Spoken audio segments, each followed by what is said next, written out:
Welcome to King Silk Art. This is truly some of the most spectacular art that man has to offer. What you're seeing is this is all silk embroidered, and it comes from a province in China called Suzhou. And this art has been being done for over 2,000 years. There are families that were put there by the emperor to embroider his robes. What they do is they'll take all the silkworms, they put them in these baskets and feed them on mulberry leaves. Once the silkworms have matured, they spin into a cocoon.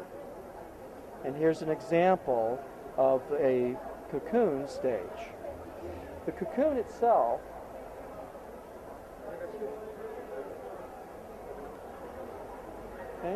and what they do with this is they'll take a vegetable dye, permeate the silk with the dye. So what you're looking at is an organic to an organic.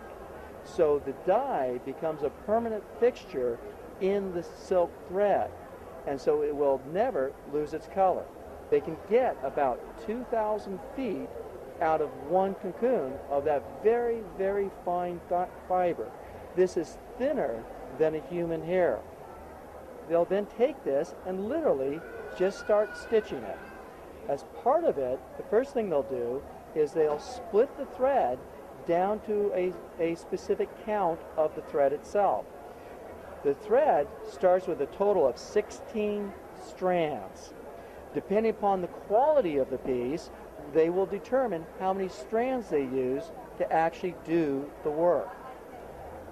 Something like this, like a tiger for example, these top quality pieces will take anywhere from months to years to complete. So if we look, for example, at the back of one piece, and here you can actually see that how lovely it actually is.